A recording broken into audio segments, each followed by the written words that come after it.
الحمد لله وحده والصلاة والسلام على من لا نبي بعده أما بعد فأعوذ بالله من الشيطان الرجيم بسم الله الرحمن الرحيم كذبت قوم نوح المرسلين إذ قال لهم أخوهم نوح ألا تتقون إني لكم رسول أمين فاتقوا الله وأطيعون وما أسألكم عليه من أجر إن أجري إلا على رب العالمين فاتقوا الله وأطيعون إلى آخر الآية. صدق الله العلي العظيم وصدق رسوله النبي الكريم ونحن على ذلك من الشاهدين والشاكرين. اللهم ألهمنا رشدنا وأعذنا من شرور أنفسنا. اللهم وفقنا لما تحب وترضى من القول والفعل والنية. رب اشرح لي صدري ويسر لي أمري واحلل عقدة من لساني يفقهوا قولي. آمین یا رب العالمین. محترم حضرات، معزز سامعین، محترم خواتین، میری ماؤں اور بہنوں، ملی بھائیوں، پیارے بچوں، تلاوت کی ہوئی آیتیں سورہ شعراء 19واں پارہ. یہاں سے سورت کا 6واں رکوع شروع ہو رہا ہے اور پارے کا 10واں رکوع شروع ہو رہا ہے. تذکرہ ہے حضرت نوح علیہ السلام کا ان کی قوم کے درمیان جو مکالمہ ہوا. حضرت نوح علیہ السلام کا تذکرہ کئی بار آپ سن چکے ہیں. خود ان کے نام پر ایک سورت کا نام ہے سورہ نوح، جو 2 رکوع پر مشتمل ہے، اور ان کی دعوت کا طریقہ کار اللہ نے وہاں خوب کھول کے بیان کیا ہے. یہاں پر مفصل واقعہ بیان کرنا مقصد نہیں ہے، بلکہ بیان شدہ واقعے کو بطور استدلال کے پیش کرنا ہے کہ دیکھو نبیوں کا ساتھ دینے والوں کا انجام کیا ہوا اور نبیوں سے بغاوت کرنے والوں کا انجام کیا ہوا. بس یہ نتیجہ پیش کرنا ہے اور یہ سنانا ہے کفار قریش کو کہ جو سید الانبیاء کا ساتھ دے گا وہ ایسے ہی کامیاب ہوگا، اور جو سید الانبیاء کی مخالفت کرے گا وہ ایسا ہی ناکام ہوگا. یہ نمونہ کو پیش کرنے کے واسطے انبیاء ان کے اقوام کے درمیان جو مکالمہ ہے اس میں سے یہاں پر پیش کیا گیا ہے حضرت نوح علیہ السلام. فرمایا کذبت قوم نوح المرسلین. کذبت جھٹلایا، قوم نوح کی قوم نے. المرسلین جمع ہے مرسل کی. مرسل کے معنی جس کو بھیجا گیا. مرسل کی جمع مرسلین، بھیجے ہوئوں کو جھٹلایا. مفسرین کی نگاہ میں مرسلین جب جمع ہے تو قوم نوح نے صرف نوح کو جھٹلایا یا بہت سے رسولوں کو جھٹلایا؟ حضرت نوح علیہ السلام تو 950 برس تک تھے، ان کی موجودگی میں کوئی اور رسول تو نہیں بھیجے گئے، تو رسول کو جھٹلایا کہنے کے بجائے رسولوں کو جھٹلایا کیوں کہا گیا قرآن کریم کی آیت میں؟ اس سے پہلے یہ بات آپ سن چکے ہیں کہ ایک نبی کا انکار تمام نبیوں کے انکار کے برابر ہے. ایک آیت کا انکار تمام آیتوں کے انکار کے برابر ہے. ایک انسان کا قتل سارے انسانوں کے قتل کرنے کے برابر ہے. ایک اصول جو اصول ایمانیات میں سے آتا ہے، جن 7 چیزوں پر ایمان لانا ضروری ہے، ان میں سے ایک کا انکار کرنا ایمان کا لازم آتا ہے. تو حضرت نوح کا انکار ایک رسول کا انکار نہیں ہے، بلکہ تمام رسولوں کا انکار ہے، کیونکہ تمام رسولوں نے جو بات کہی ہے توحید، رسالت، آخرت، وہی بات حضرت نوح نے پیش کر دیا. تو نوح علیہ السلام کو جھٹلا دیا قوموں نے. تو مطلب کیا ہوا؟ صرف نوح کو نہیں جھٹلایا بلکہ نوح علیہ السلام کے ساتھ تمام رسولوں کو جھٹلا دیا. یہ لازم آیا. کذبت قوم نوح المرسلین، جھٹلا دیا قوم نوح نے پیغمبروں کو. اذ قال لهم، جبکہ کہا ان سے، اخوہم ان کے بھائی نے. اخو مانے بھائی اور ہم مانے قوم نوح. قوم نوح کے بھائی نے یعنی نوح علیہ السلام نے. بھائی کیوں کہا؟ یہاں سگا بھائی مراد نہیں، ایمانی بھائی. اخوہم ان کے بھائی نے، کس نے؟ نوح نے. اخوہم نوح ان کے بھائی یعنی نوح نے. ایمانی بھائی، ایمانی اخوت یہ تمام رشتوں سے زیادہ مضبوط ہے. یہ ابھی قوم نے سمجھا نہیں. اگر آپ کو معلوم ہو جائے کہ مقام بدر میں جب غزوہ بدر سن 2 ہجری میں ہوا تو ایک طرف بیٹا تلوار ہے لے کر اور ایک طرف باپ ہے تلوار لے کر. یہ دونوں مقابل میں لڑنے کے واسطے نہیں آئے، دکھانے کے واسطے نہیں آئے، بلکہ موقع ملے تو قتل کرنے کے لیے آئے ہیں، قتل ہونے کے لیے آئے ہیں. یہ کون سا رشتہ تھا؟ یہ اخوت کا رشتہ تھا، بھائی چارے کا رشتہ تھا، ایمان کا رشتہ تھا. ایک طرف بیٹا ہے، ایک طرف بھتیجا ہے. یہ مقابل تلواریں. حضرت عبیدہ ابن الجراح انہوں نے اپنے ہاتھوں سے اپنے بیٹے کو قتل کیا، یہ بتانے کے لیے کہ بیٹے کا رشتہ، صلبی رشتہ بڑا مضبوط ہوتا ہے، لیکن ایمانی رشتہ اس سے مضبوط ہوتا ہے. آج کے مسلمانوں کو اگر یہ سبق مل گیا کہ ایمان رشتہ سب سے مضبوط ہوتا ہے تو ان کا آپس کا جو انتشار ہے وہ ختم ہو جائے گا. غزوہ بدر نے بتا دیا، نبی کی صحبت میں صحابہ نے یہ کر کے بتا دیا کہ ایمان کے مقابل کوئی رشتہ نہیں آ سکتا، بشرطے کہ ایمان حقیقی ہو، دکھاوے کا ایمان نہ ہو، نسلی ایمان نہ ہو، موروثی ایمان نہ ہو، بلکہ حقیقی ایمان حاصل ہو. حقیقی ایمان کی تعریف پیچھے کئی دفعہ آ چکی ہے. تو حضرت نوح کون سے بھائی ہیں؟ ایمانی بھائی ہیں. اخوہم نوح ان کے بھائی نے ان سے کہا الا تتقون کیا تم ڈرتے نہیں؟ اللہ سے ڈرتے نہیں؟ اللہ کا حکم توڑنے سے ڈرتے نہیں؟ اللہ کے نبی کو جھٹلانے سے ڈرتے نہیں؟ اللہ کی کتاب، اللہ کی شریعت کو ٹھکرانے سے ڈرتے نہیں؟ الا تتقون انی لکم بے شک میں ہوں تمہارے لیے رسول امین امانت دار. ایک ایک لفظ وہی کہوں گا جو مجھے اللہ نے دے کر بھیجا. اللہ کے پیغام میں نہ کمی کروں گا نہ زیادتی کروں گا. یہ ہے امانت دار. رسول کا امین ہونا یہ مطلب نہیں کہ صرف پیسوں میں خرد برد نہیں ہوگی. پیسوں میں خرد برد ہونا یہ بھی خلاف ہے امانت کے، لیکن کسی کے پیغام میں کمی زیادتی کرنا یہ اس سے بڑی خیانت ہے. لوگوں نے قرآن کریم کے مضامین میں اور اپنی مرضی کی حدیثوں کے گڑھنے میں جو چاہا داخل کر دیا ہے، یہ امانت کے خلاف ہے. وہی کہنا چاہیے جو اللہ کی مراد ہے اور جو اللہ کے نبی نے واضح کر دیا. جو تفسیریں حدیثوں سے ثابت نہیں ہیں، من گھڑت تفسیریں ہیں، ان کا یہی مقام ہے. تو رسول کا امین ہونا کیوں کہا گیا؟ امانت کے ساتھ پیغام پہنچانا ہے. ایک ایک لفظ وہی بات کہنا ہے جو اللہ کی مراد ہے. اپنے طرف سے کوئی اضافہ نہیں، کوئی کمی نہیں، کسی قسم سے اس کے اندر کوئی بہتان تراشی نہیں. تو کیا فرمایا؟ انی لکم بے شک میں ہوں تمہارے لیے رسول.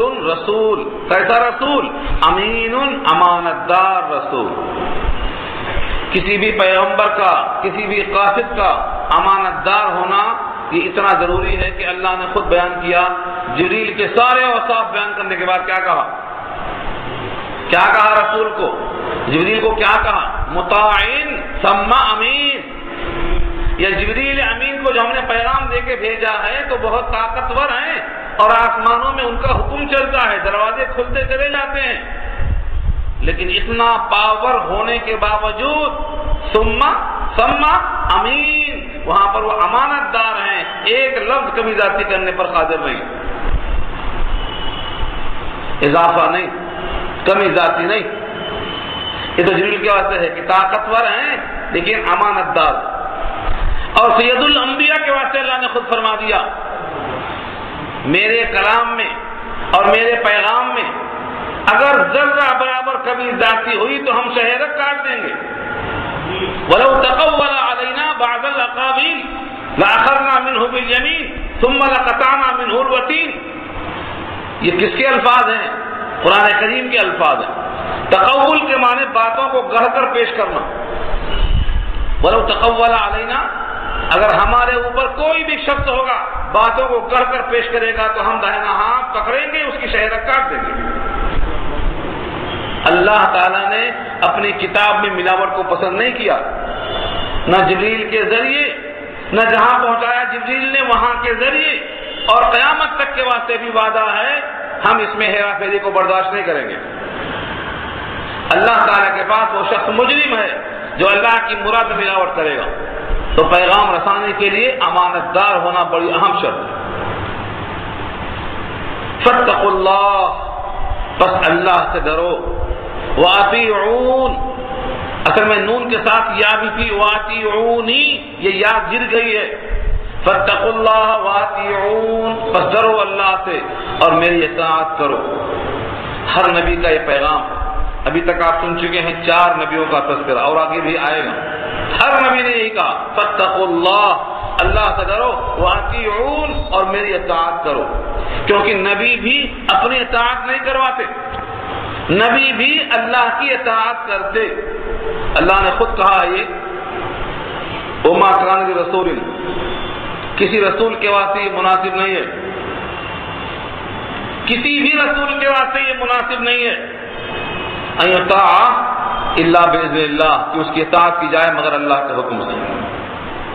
اللہ کے نبی فرماتے ہیں ان اتبع الا ما یوحى الی، میں تو اسی کو فالو کرتا ہوں جو مجھ پہ اللہ کا پیغام آتا ہے، میں بھی اللہ کے پیغام سے انحراف نہیں کرتا ہوں۔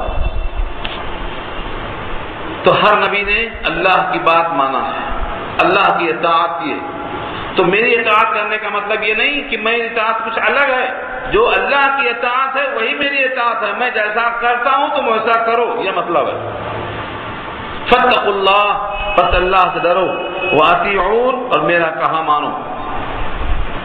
یہ جملہ 2 مرتبہ آ رہا، دیکھیے حضرت نوح کے تذکرے میں فاتقوا اللہ واطیعون 2 مرتبہ آیا، اور 8 نبیوں کا ذکر آیا، وہاں صرف 1 مرتبہ آیا۔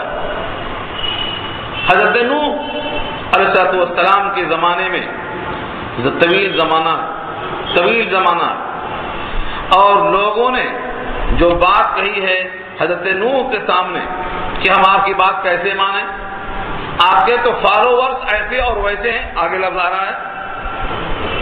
اسی لیے حضرت نوح نے تاکیداً فرمایا کہ تم ان کے اعمال کو مت دیکھو، تم اللہ سے ڈرو اور مجھے دیکھو، میری اطاعت کرو۔ فاتقوا اللہ واطیعون وما اسألکم علیہ من اجر، میں تم سے سوال نہیں کرتا، وما اسألکم، تم سے میں سوال نہیں کرتا، علیہ، اس دعوت پر، اس پیغام رسانے پر، اجر کے معنی اجرت، محنتانہ، حق الخدمت نہیں چاہیے۔ وما اسألکم علیہ من اجر، یہ لفظ من کیوں آیا اجر کے ساتھ؟ اس سے پہلے بھی آ چکا ہے، من آتا ہے تبعیض کے لیے، تبعیض کے معنی بعض، یعنی پورا محنتانہ نہیں، پورے محنت کا محنتانہ نہیں، بلکہ اس میں کا کچھ حصہ مجھے دے دو، یہ بھی نہیں چاہیے۔ من اجرن میں اجرن کے ساتھ تنوین برائے تعمیم کے ہے، یعنی کسی قسم کی کوئی اجرت نہیں چاہیے، اور جب من لگ گیا تو معنی کیا ہوا؟ کسی قسم کے محنتانے میں سے کوئی محنتانہ مجھے نہیں چاہیے۔ یعنی اس میں انبیاء کرام بے لوث خدمت کرتے ہیں، بے لوث، تم سے کچھ نہیں چاہیے، تم تک پہنچانا یہ ذمہ اللہ نے کیا ہے، اس کا صلہ بھی اللہ سے ہی لیں گے، تم سے کچھ نہیں چاہیے۔ یہ انبیاء کا خلوص رہا۔ ترجمہ لفظی کیا ہے؟ وما اسألکم، اور نہیں سوال کرتا ہوں میں تم سے، علیہ، اس کام پر، یعنی تعلیم پر، تبلیغ پر، اس پیغام رسانے پر، من اجرین، کوئی دنیاوی صلہ، ان اجری الا علی رب العالمین، نہیں ہے میرا محنتانہ، نہیں ہے میرا صلہ، نہیں ہے میری اجرت، الا علی رب العالمین، مگر اس ذات پر جو رب ہے سارے جہان کا، جو سارے جہان کو پالنے پر قادر ہے، عدم سے وجود میں لانے پر قادر ہے، میرا صلہ ان کے ذمہ ہے، کیونکہ یہ کام میں ان کے حکم سے کر رہا ہوں، میرا ذمہ اللہ کی ذمہ۔ اس آیت کو لے کر احناف کی رائے یہ ہے کہ تعلیم قرآن پر اجرت لینا جائز نہیں ہے۔ انبیاء کرام کی طرح بے لوث خدمت کرنا ہے، تعلیم قرآن، تبلیغ قرآن، دینی کام جو لوجہ اللہ کو اخلاص جو چاہتا ہے، ایسے کاموں پر اجرت لینا جائز نہیں ہے۔ یہ فقہائے متقدمین کی رائے تھی، امام اعظم ابو حنیفہ رحمۃ اللہ علیہ کے زمانے میں۔ لیکن بعد کے لوگوں نے سوچا کہ پہلی خلافت تھی، خلیفۃ المسلمین ایسے علماء کی سرپرستی کرتے تھے، اب تو علماء کی جڑیں کاٹنے والی حکومتیں آ گئی ہیں، علماء کو دیکھ کر برداشت نہیں کر سکتی ہیں، ان کا تعاون کرنا تو بہت دور کی بات ہے۔ اگر ان کے یہ اجرت کو پہلے کی طرح حرام کر دیا جائے گا اور خلافت نہیں ہے ان کی، تو پھر دنیاوی تعلیم کے آگے دینی تعلیم بند ہو جائے گی، لوگ اپنے قرآن سے واقف نہیں رہ جائیں گے، لوگ اپنے ایمان سے واقف نہیں رہ جائیں گے، دینی تعلیم دینے والا کوئی میسر نہیں آئے گا۔ اس مجبوری کے تحت بقدر ضرورت، بقدر حاجت زندگی گزارنے کے لیے لینے کو بدرجہ مجبوری جائز قرار دیا ہے۔ یہ ہیں علماء احناف۔ البتہ امام شافعی رحمۃ اللہ علیہ کے نزدیک شروع سے جائز ہے، وہ شروع سے فرماتے ہیں ان حق ما اخذتم علیہ اجرا کتاب اللہ، تم جس پر اجر کا استحقاق رکھتے ہو کتاب اللہ ہے، جو آدمی جس کام میں لگتا ہے اسی کام میں رہ کر کے وہ کھاتا پیتا رہتا ہے، اس لیے جو آدمی جس مشغلے میں ہے اس سے بقدر حاجت استفادہ کرنا ان کے پاس شروع سے جائز رہا ہے۔ یہ رہا اخلاص کہ تم سے مجھے کچھ نہیں چاہیے، اور اب جو جواز ہے یہ بقدر حاجت ہے، یہ مجبوری ہے۔ لیکن آج بھی اگر کوئی بندہ اپنے زندگی گزارنے کے لیے کاروبار میں لگ کر استفادہ کرتا ہے اور بقیہ اوقات لوجہ اللہ دین تعلیم میں لگا ہوا ہے تو اس کا مقام بہت اونچا ہے، بہت اونچا ہے۔ اخلاص کی بات تو یہی ہے۔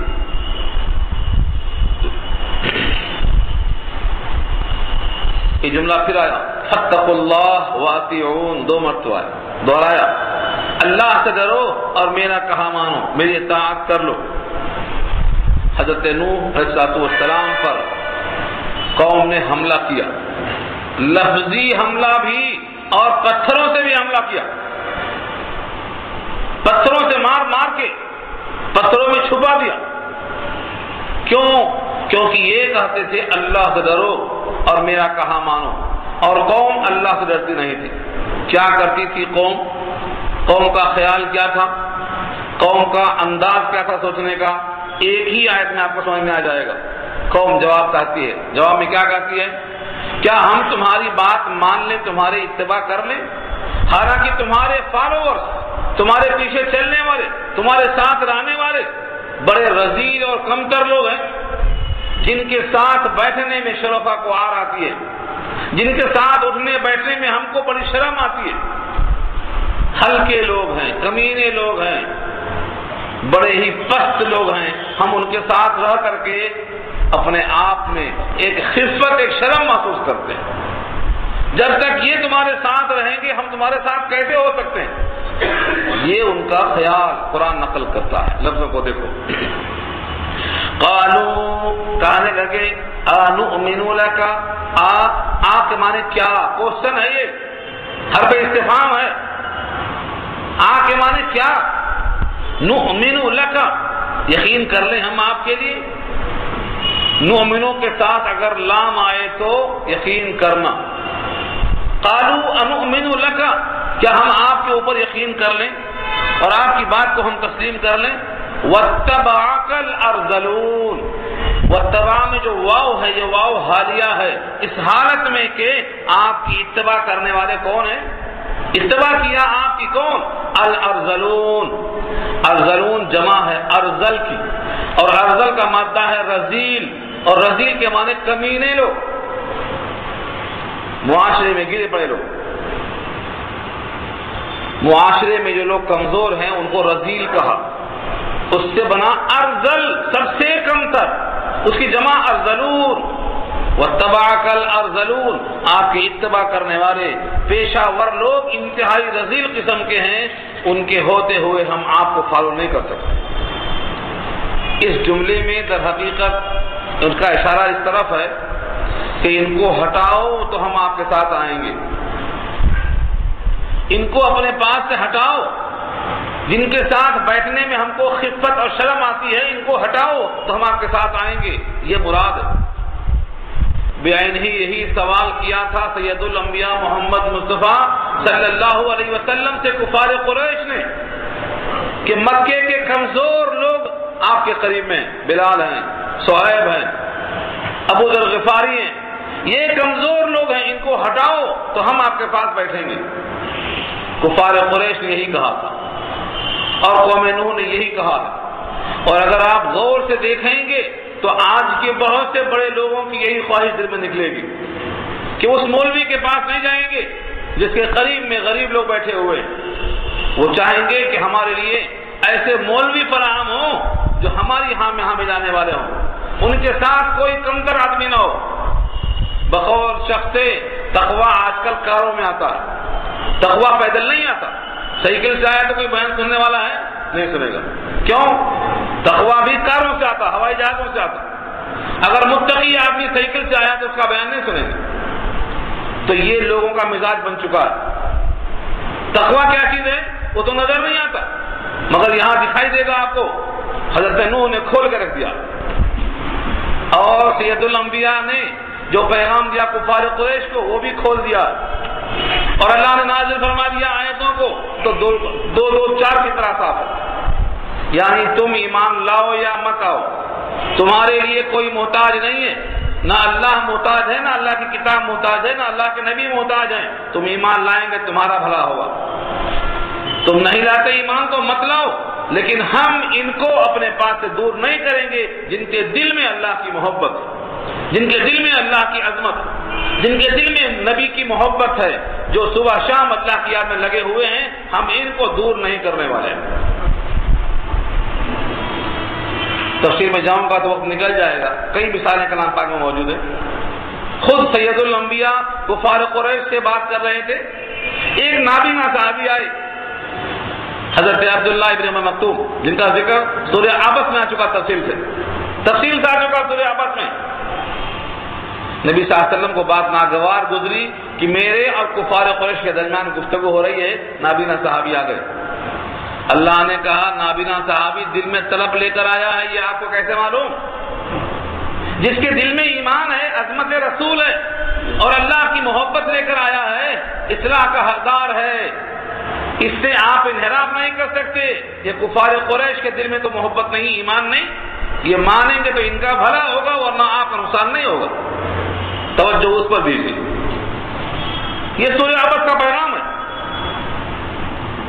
اور یہی کہا اللہ نے سورہ انعام میں، جو صبح شام بیٹھتے ہیں آپ کے پاس اللہ کی محبت دے کر ان کو بھگائیے مت۔ وَلَا تَطْرُدِ الَّذِينَ يَدْعُونَ رَبَّهُمْ بِالْغَدَاةِ وَالْعَشِيِّ يُرِيدُونَ وَجْهَهُ مَا عَلَيْكَ مِنْ حِسَابِهِمْ مِنْ شَيْءٍ۔ ان کا حساب آپ کے ذمہ نہیں اور آپ کا حساب ان کے ذمہ نہیں، کس پر احسان کرتے ہیں مان کر؟ لب و لہجہ بڑا کھرا ہے، وہاں وہ جواب دیا، کفار قریش کو وہ جواب دیا۔ یہاں بھی دیکھیے حضرت نوح نے کس انداز میں جواب دیا، اسی بات کو، اسی انداز کو۔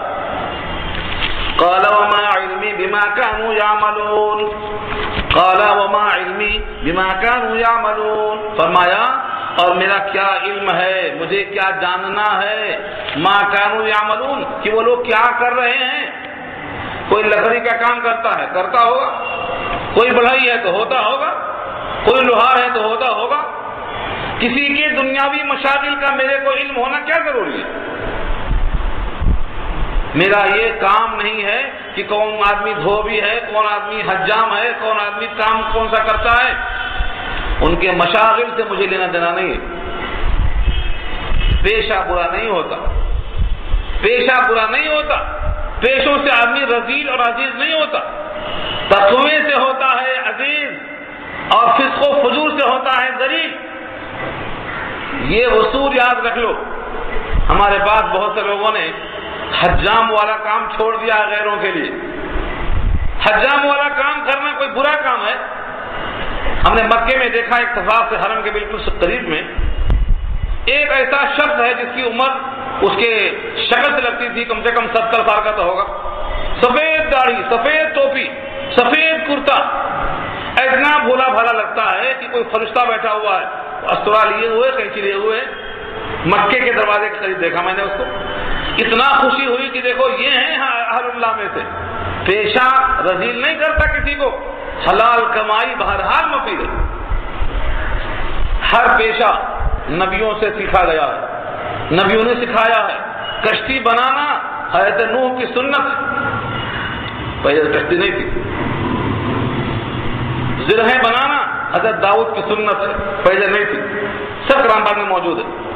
تو جتنی صنعت و حرفت کی چیزیں ہیں، جتنے بھی مشاغل ہیں روزی کمانے کے، اس میں کوئی معیوب نہیں ہے، ہاں حرام کمائیں گے معیوب ہے، کتنا ہی صاف کپڑا ہو، کتنا ہی بڑا انداز اچھا ہو، اگر کمائی میں دھوکہ ہے تو وہ فراڈ ہے، وہ حرام ہے۔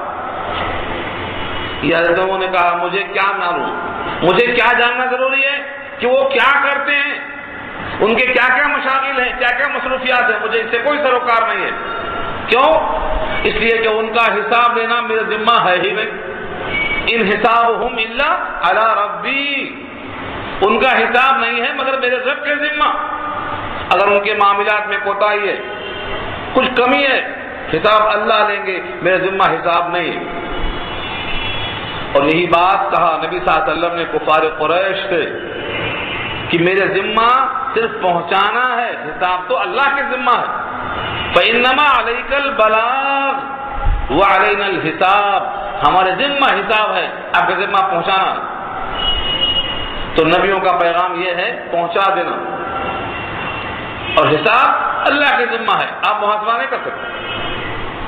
تو حضرت نوح کا یہ پیغام دیکھو، قالوا انؤمن لك واتبعك الارذلون قال وما علمي بما كانوا يعملون، لوگوں نے کہا کیا ہم آپ کو مان لیں، اس لیے یقین کر لیں ہم آپ کی باتوں کا، حالانکہ آپ کے اتباع کرنے والے لوگ رذیل اور ارذل ہیں۔ حضرت نوح نے فرمایا وما علمی، اور نہیں ہے میرا علم، یا مجھے کیا جاننا چاہیے، ما کانوا یعملون، جو لوگ کر رہے ہیں ان کے سارے مشاغل کا علم ضروری ہے میرے واسطے، ان حسابہم، نہیں ہے ان کا حساب، الا علی ربی، مگر میرے رب کے ذمہ، اگر ان میں رذالت ہے تو اللہ حساب کر لیں گے، اور ان میں تقوی ہے تو اللہ حساب کر لیں گے، میرے ذمہ صرف پہنچا دینا۔ لو تشعرون، کاش کہ تم کو شعور آ جاتا، لو تشعرون، کاش کہ تم کو شعور آ جاتا کہ کوئی پیشوں سے برا نہیں ہوتا، پیشوں سے کوئی رذیل نہیں ہوتا، تقوی ہے تو آدمی مکرم ہے، تقوی نہیں ہے تو وہ رذیل اور کمینہ ہے، یہ فیصلہ ہے اللہ کی طرف سے۔ اور اب توحید کا جواب کیا ہے، یعنی تمہارا جو خیال ہے کہ ان کو ہٹا دو، غریب لوگوں کو ہٹا دو تو ہم تمہارے ساتھ بیٹھیں گے، اس کا جواب دو لفظوں میں یہ ہے وما انا بطارد المؤمنین، اور میں نہیں ہوں بھگانے والا، دور کرنے والا ایمانداروں کو، وما انا، اور میں نہیں ہوں بطارد، ہٹا دینے والا، اٹھا دینے والا محفل سے، المؤمنین، ایمان والوں کو۔ یہی جواب سید الانبیاء کا بھی ہے۔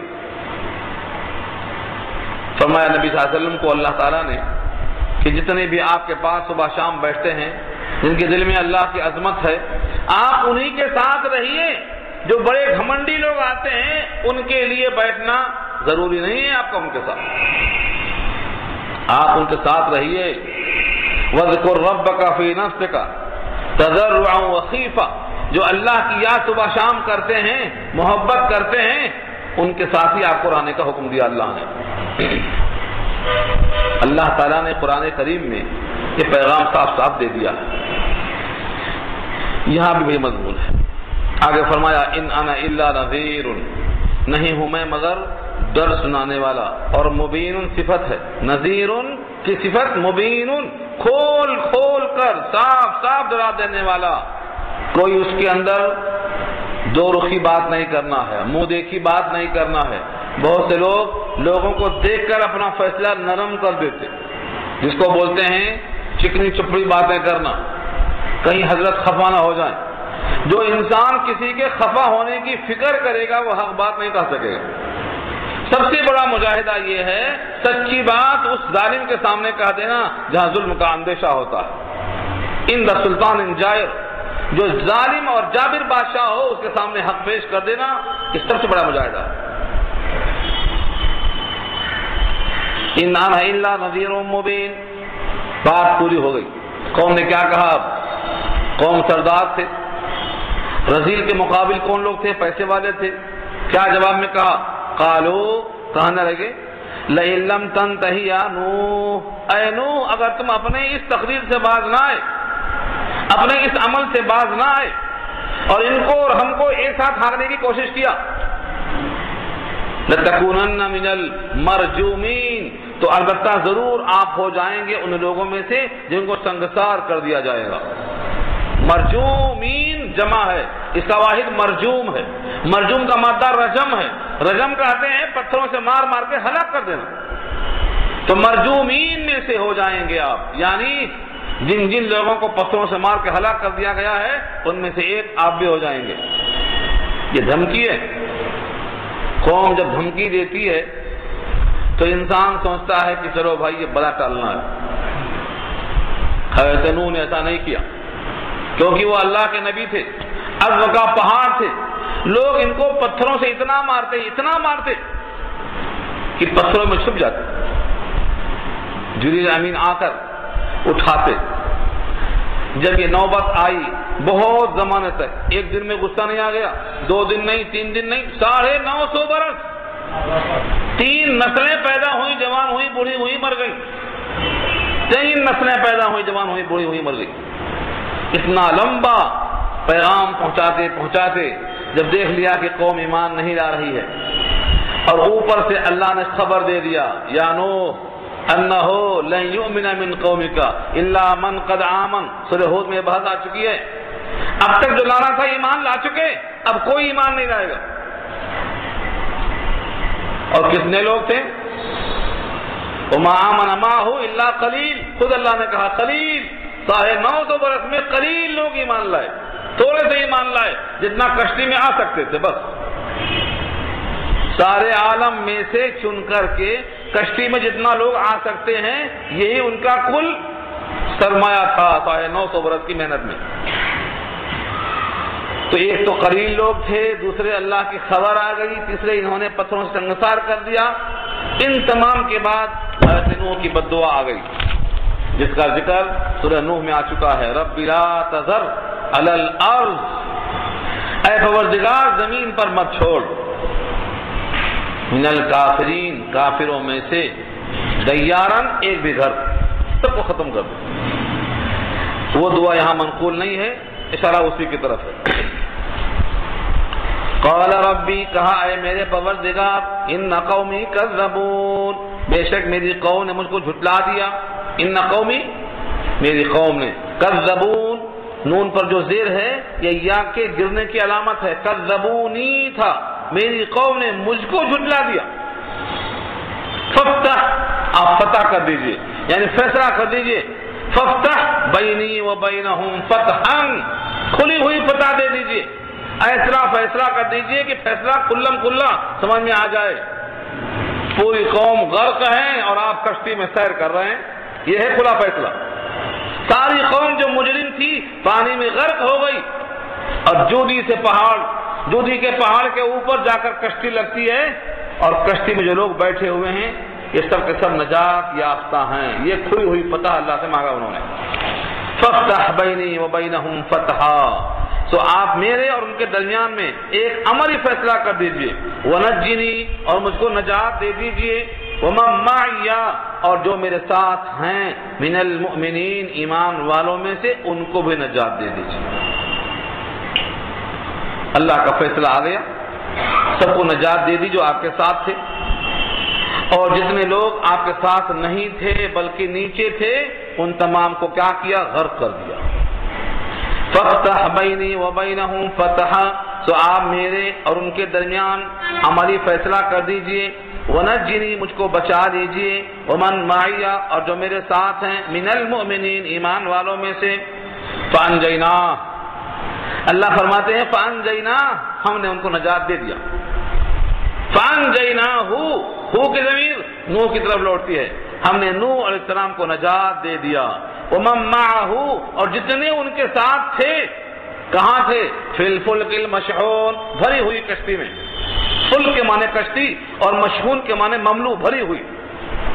جتنے لوگ ساتھ میں تھے کشتی کے اندر تمام کو نجات ہم نے دے دیا. ثم پھر اغرقنا غرق کر دیا بعد الباقین بعد میں باقی رہنے والوں کو. جتنے کشتی کے باقی تھے کشتی سے باہر تھے اغرقنا سب کو ہم نے غرق کر دیا.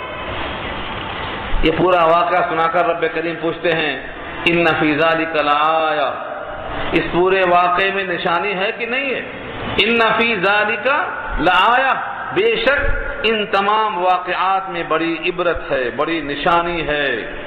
وما کان اکثرهم مؤمنین اور نہیں ہیں ان میں سے اکثر یعنی کفار قریش میں سے اکثر ایمان لانے والے. نشانیاں موجود ہیں. طوفان نوح کا واقعہ کفار قریش کے سامنے نبی صلی اللہ علیہ وسلم پیش کر رہے ہیں. اس واقعے کو سن کر نبی کی تائید کرنا چاہیے لیکن اکثر لوگ ایمان نہیں لا رہے ہیں. کیوں؟ ہٹ درمی کی وجہ سے. تو ان کا بھی انجام ایسا ہی ہوگا. چنانچہ جیسے ہی سن 2 ہجری میں بدر واقع ہوئی ان کا بھی انجام وہی ہونا شروع ہو گیا. 10 سال کی مدت میں جو مجرم تھے تہہ تیغ کر دیے گئے اور جن کے دل میں سعادت لکھی ہوئی تھی سب صاحب ایمان بن کر قدموں پہ آ گئے. وَإِنَّ رَبَّكَ لَهُوَ الْعَزِيزُ الرَّحِيمُ اور بے شک آپ کا رب البتہ وہی ہے غالب رحمتوں والا. غالب سے مراد وہ جس کی حمایت کرتا ہے اسی کو غلبہ ملتا ہے.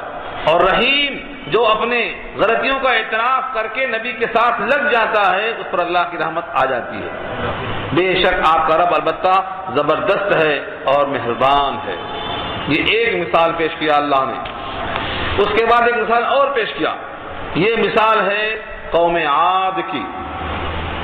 کذبت عاد المرسلین جھٹلایا قوم عاد نے رسولوں کو. یہاں بھی کون تھے؟ حضرت ہود علیہ السلام. ہود علیہ السلام ان کو جھٹلا دیا قوم عاد نے. جب قوم عاد نے جھٹلایا حضرت ہود کو تو ایک کو جھٹلانا تمام رسولوں کے جھٹلانے کے برابر ہے. یہاں بھی وہی آیا مرسلین. جھٹلا دیا عاد نے رسولوں کو. اذ قال لهم اخوهم هود الا تتقون یہ الفاظ پورے آ چکے ہیں. اذ قال لهم اخوهم جبکہ کہا ان سے ان کے بھائی ہود علیہ السلام نے الا تتقون کیا تم ڈرتے نہیں ہو؟ انی لکم رسول امین بے شک میں ہوں تمہارے واسطے امانت دار رسول. یہ وہی الفاظ ہیں جو پیچھے سن کے آپ فاتقوا اللہ واطیعون بس اللہ سے ڈرو اور میری اطاعت کرو. ہر نبی نے یہی کہا. کسی نبی نے اپنی اطاعت کروانے کا مطلب یہ نہیں کہا کہ اللہ کو چھوڑ دو اور میرے ہی کو پکڑ لو. یہ نہیں. فاتقوا اللہ واطیعون اللہ سے ڈرو اور میری اتباع کرو. میں بھی اللہ کا حکم پورا کرتا ہوں تم مجھے دے کر اللہ کا حکم پورا کرو. وما اسألکم علیہ من اجر اور نہیں سوال کرتا ہوں میں تم سے اس پر کسی محنت آنے کا. ان اجری الا علی رب العالمین نہیں ہے میرا بدلہ مگر رب العالمین کے ذمہ. بے ہی وہی سوال جواب ہے جو ابھی سن چکے ہیں آپ. قوم نے کیا جواب دیا؟ قوم عاد کا ایک یہ حال تھا جو ان سے مختلف تھا کہ بڑے بڑے مکانات بناتے تھے. بڑے بڑے ٹیلوں پر 2 پہاڑوں کے درمیان جو حصہ ہوتا ہے وادی اس کو ریعن کہتے ہیں. ایک قول کے مطابق ریعن اونچا مقام. قتادہ کہتے ہیں دونوں پہاڑوں کے بیچ کی جگہ کو ریعن کہتے ہیں. اور ابن عباس فرماتے ہیں کہ کسی بھی اونچے مکان پر جہاں سے دور سے دکھائی دے عمارت اس کو ریعن کہتے ہیں. تو قوم عاد اپنے ڈیل ڈول جسامت میں بہت اونچی لمبی ترنگی تھی اور ان کے مکانات بھی بڑے اونچے اونچے ہوتے تھے. یہ تذکرہ کئی مقام پہ آ چکا ہے. سورہ اعراف میں تفصیلی بات آ چکی ہے. اتبنون کیا تم بناتے ہو عمارت بناتے ہو بکل ریع ہر اونچے مکان پر آیتن بطور نشانی کے، تعبثون کھلواڑ کرتے ہوئے۔ تعبثون کے معنی فعل عبث کرنا، نہ دنیا کا فائدہ نہ دین کا فائدہ، اس کو کہتے ہیں فعل عبث۔ جب بھی کوئی آدمی کام کرے تو سوچنا چاہیے کہ اس میں کچھ فائدہ ہونا چاہیے، دین کا فائدہ ہو یا دنیا کا فائدہ۔ نہ دنیا کا فائدہ ہے نہ دین کا فائدہ ہے تو وہ کون سا کام ہے؟ تعبثون میں آتا ہوا عبث، فعل عبث، ترک لایانی سے روکا گیا، یعنی ایسے کام جو لایانی ہے، جن کی کوئی حیثیت نہیں ہے، ان تمام کاموں کو ترک کر دینا چاہیے، چھوڑ دینا چاہیے۔ لیکن ایسے کام پر لوگ لاکھوں روپے خرچ کرتے ہیں، لاکھوں روپے، اور جو کام ضرورت کا ہے، جہاں تقاضا ہے، ٹھوس خدمت جہاں ہے، وہاں لوگ خرچہ کرنے کو آگے پیچھے ہوتے۔ تو یہ قوم کا ایک خاص کام تھا، اونچے اونچے محلات بنا کر چھوڑ دیا کرتے تھے۔ ان محلات سے کوئی فائدہ نہ ان کو ہوا، نہ ان کی قوم کو ہوا، نہ ان کی نسل کو ہوا۔ کیوں؟ بنانے کے بعد نتیجہ یہ ہوا کہ ان کو غرور بہت آیا، اور غرور میں نبیوں کا انکار کیا تو اللہ کا عذاب آیا۔ ہاں، 7 لیال و 8 ایام، سورہ حق کا پارہ 29 میں اللہ فرماتے ہیں 7 دن مسلسل آندھی اور 8 دن تک، 7 راتیں اور 8 دن تک لگاتار، حسوماً لگاتار۔ کس قوم میں گھنٹہ 2 گھنٹہ کی ہوا آتی ہے تو ہلا کے پھینک دیتی ہے، یہاں 7 راتیں اور 8 دن لگاتار آئی۔ اللہ نے فرمایا ہے کہ ایک بھی گھر اور ایک بھی در تم دیکھو گے نہیں، ایک فرد باقی نہیں ملا، سب ختم۔ سوال کیا رب کریم نے وہاں پر، فَهَلْ تَرَىٰ لَهُم مِّن بَاقِيَةٍ، کیا تم نے کسی کو باقی دیکھا؟ یعنی ایک بھی باقی نہیں بچا۔ اللہ کی یہ قدرت ہے۔ یہ نوبت کیوں آئی کہ بڑے مکانات میں غرور پیدا ہوا، اتنا غرور پیدا ہوا کہ اپنے مکانات کی وجہ سے اپنے کو بڑا سمجھ بیٹھے اور کہتے ہیں من اشد منا قوہ، ہم سے بڑا طاقتور کون ہے، یہ چیلنج کر بیٹھے۔ لفظوں کو دیکھیے، اتبنون، کیا تم بناتے ہو عمارت، بکل ریع، ہر اونچے اونچے مقامات پر، آیتن بطور نشانے کے، تعبثون بلا ضرورت، فضول محض، وتتخذون مصانع، اور بناتے ہو تم بڑے بڑے محل، مصانع جمع ہے مصنع کی، مصنع کے معنی بہت اونچے اونچے عالیشان، ضرورت کے لیے نہیں، تفاخر کے لیے۔ یہ فلاں کی تعمیر ہے، یہ فلاں کی تعمیر ہے۔ ترمذی کی روایت ہے، حضرت انس رضی اللہ روایت فرماتے ہیں، ہر عمارت میں لگی ہوئی رقم خسارہ اور وبال ہے، سوائے اس عمارت کے جو ضرورت کے لیے ہو اور بقدر ضرورت ہو۔ ہر وہ عمارت صاحب عمارت کے لیے وبال اور خسارہ ہے، اور وہ جو پیسہ خرچ ہوا ہے وہ پیسہ مقام غرض میں استعمال ہوا، سوائے اس تعمیر کے جس کی حاجت اور ضرورت ہو، جس کے بغیر کام نہ چلتا ہو۔ بس اس پر روایتیں اور واقعات بہت، ترمذی کی روایت کافی۔ سب سے زیادہ غلط پیسہ کہاں خرچ ہوتا ہے آدمی کا؟ اینٹ اور گارے اور پتھر میں، چھوڑ کے چلا جاتا۔ ایسا مکانات بناتے ہیں لگتا ہے کہ ہمیشہ یہیں رہیں گے، ہمیشہ نسل بعد نسل یہیں رہیں گے۔ اللہ فرماتے ہیں یہاں تم کیسے رہیں گے؟ جن کو ہم نے محبوب بتایا آج وہ بھی تمہارے سامنے نہیں ہے۔ یہ نمونہ ہے ہم کیا رہیں گے جب نہ رسول خدا رہے۔ کون رہے گا کائنات میں؟ سارے انبیاء چلے گئے، سارے اولیاء چلے گئے۔ اس زمین کے پیٹھ پر رہنے کا کسی کو اختیار نہیں ہے، ایک لمحہ بڑھ کر نہیں رہ سکتا۔ وقت آنے کے بعد اللہ فرماتے ہیں ایک سانس زیادہ نہیں لے سکتا۔ اذا جاء اجلها فلا يستأخرون ساعة ولا يستقدمون، نہ پہلے مر سکتا ہے کہ ہمارے حکم سے پہلے مر جائے، اور نہ بعد میں مر سکتا ہے، ایک سانس اضافہ دینے پر قادر نہیں انسان۔ اللہ فرماتے ہیں وَتَتَّخِذُونَ مَصَانِعَ، اور تم بناتے ہو بڑے بڑے محلات، لعلکم، شاید کہ تم تخلدون، ہمیشہ رہو گے اس میں۔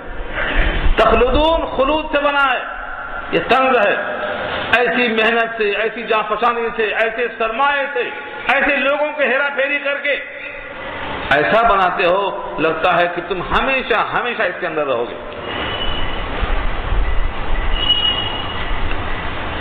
اور مکانات جب مضبوط ہو گئے، سب سے اونچا مکان ہے تو دماغ بھی سب سے اونچا ہو جاتا، اور اونچے دماغ میں شیطان آ کے پایا ڈالتا، بیٹھتا آ کے بالا خانے میں۔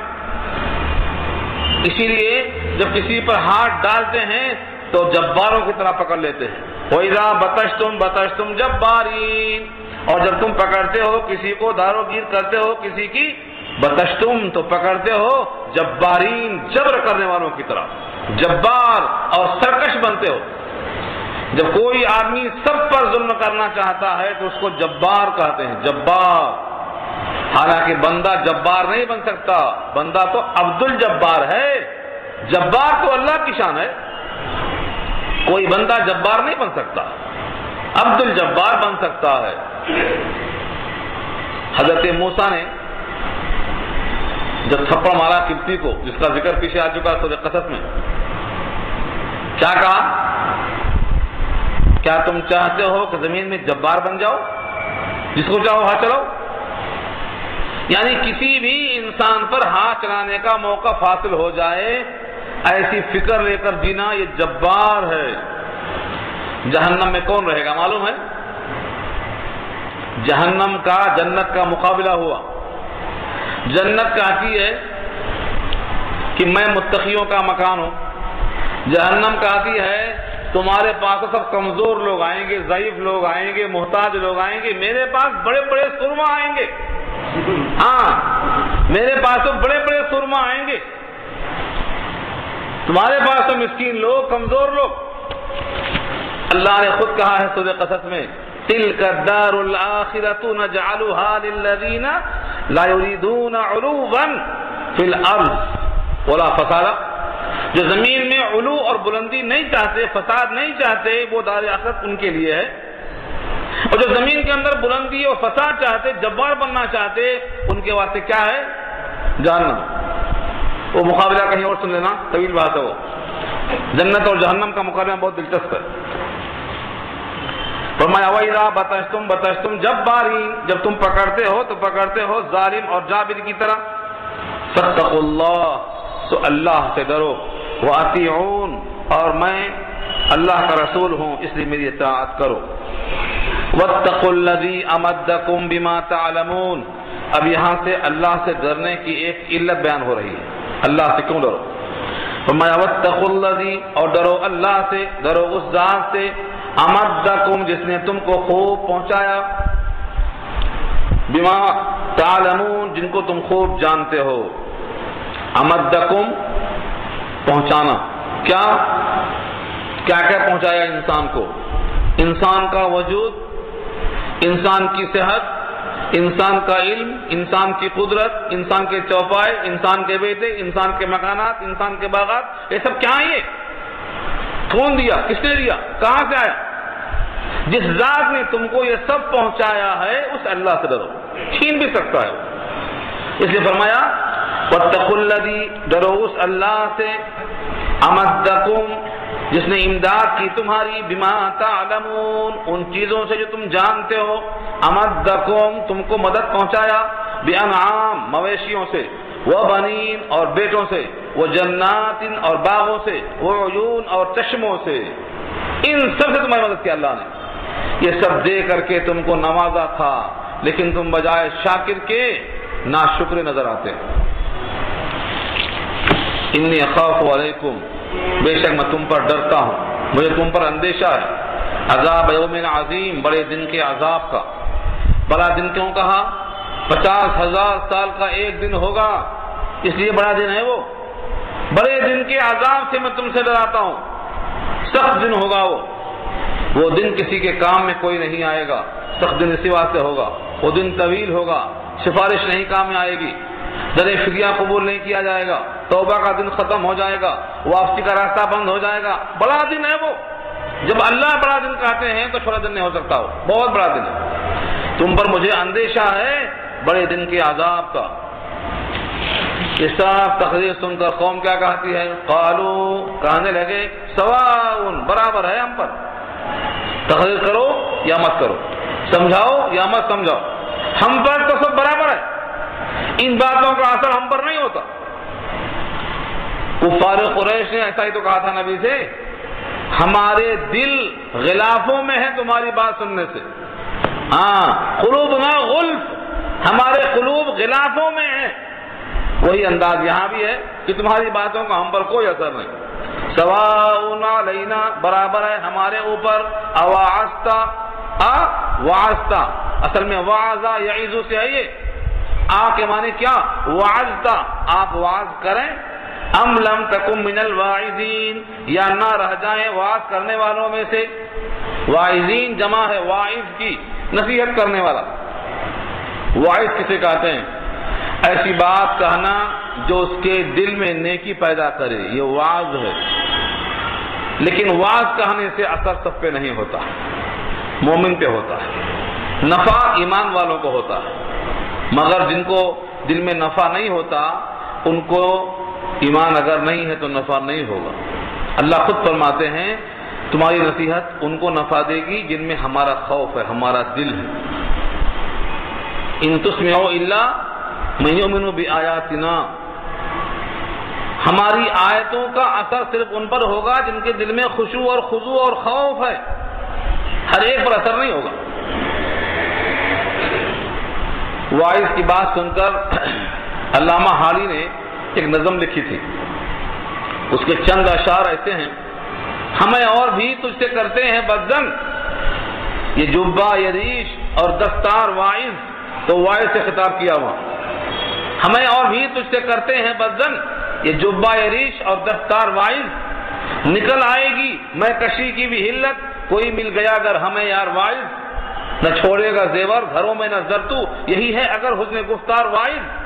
تو واعظ کر کے لوگ کہتے ہیں یہ باتیں واعظانہ ہیں، مطلب یہ ہے آگتے گئے، بولتے گئے، ہم سنتے گئے، صدیاں گزر گئی، کتنے بیانات سنے ہم، بہت سن لیے ایسے بیانات، اب تک کتنے لوگ آئے، کہا میں نبی ہوں، میں اللہ کا بھیجا ہوا ہوں، اللہ سے ڈرو، ایسا بول کر تو بہت لوگ چلے گئے، یہ بھی چلے جائیں گے۔ ان کی بات نہیں مانے تو عذاب نہیں آیا، اور ان کی بات نہیں مانیں گے تب بھی عذاب نہیں آئے گا۔ یہ جواب ہے قوم کا۔ دیکھو لفظوں کو، قالوا سواء علینا، کہا برابر ہے ہم پر، اواعظتا، کیا آپ نے واعظ کیا، ام لم تکن، یا نہ ہو آپ، من الواعظین، نصیحت کرنے والوں میں سے، ان ھذا الا خلق الاولین، نہیں ہے یہ مگر اگلوں کی عادت، اگلوں کی رسم، خلق اخلاق سے بنا ہے، اولین پہلے لوگ، حضرت نوح آئے یہی کہے، حضرت ہود آئے یہی کہے، اس سے پہلے جتنے نبی آئے سب یہی کہے، خلق الاولین، نہیں مانو گے تو عذاب آئے گا، نہیں مانو گے تو یہ آئے گا، عادت ہو گئی ہے، بولے اور چلے۔ اور سچی بات تو یہ ہے، کہتے ہیں وما نحن بمعذبین، ہم نہیں ہیں کہ جن کو عذاب دیا جائے، وما نحن، اور ہم نہیں ہیں، بمعذبین، معذب کی جمع ہے معذبین، جس کو عذاب دیا گیا وہ معذب ہے، ہم ان میں سے نہیں ہیں جن کو عذاب دیا جائے۔ اس طرح سے کیا کیا انہوں نے؟ جھٹلا دیا۔ فکذبوا، پس قوم نے حضرت ہود کو جھٹلا دیا انہوں نے ہود علیہ السلام کو، فأہلکناہم، تو ہم نے ان کو ہلاک کر دیا۔ ان فی ذلک لآیہ، اس ہلاکت میں، اس تکذیب میں، اس نصیحت کے بعد انکار میں اور انجام میں نصیحت ہے، نشانی ہے، عبرت ہے، آنکھیں کھول دینے کے واسطے کافی ہے۔ ان فی ذلک لآیہ، بے شک اس واقعے میں نشانی ہے۔ کون سا واقعہ؟ آندھی کا، 7 راتیں 8 دن مسلسل جو عذاب آیا ان کی انکار اور تکذیب کی پاداش میں، اس نشانی ہے۔ وما کان اکثرهم مؤمنین، اور نہیں ہیں ان میں سے اکثر لوگ ایمان لانے والے، مکے کے کفار اس واقعے سے بھی ایمان لانے والے نہیں۔ وَإِنَّ رَبَّكَ لَهُوَ الْعَزِيزُ الرَّحِيمُ، اور بے شک آپ کا رب البتہ وہی ہے غالب اور رحم کرنے والا۔ یہ جملہ ہر نبی کے ساتھ لگا ہوا ہے کہ انہوں نے اللہ کا پیغام پہنچایا۔ اب یہاں سے نیا رکوع شروع ہوتا ہے، قوم سمود کا تذکرہ آئے گا، اس کے بعد قوم لوط کا ذکر آئے گا، اور قوم شعیب کا ذکر آئے گا۔ یہ سب تذکرے چلتے ہیں، سب کا حاصل یہ کی ہے انبیاء کی بات مانو، نجات ملے گی۔ انبیاء کی مخالفت کرو گے یہ انجام دیکھ لو۔ اللہ تعالی عمل کرنا آسان فرمائے، دعا کر لیجیے۔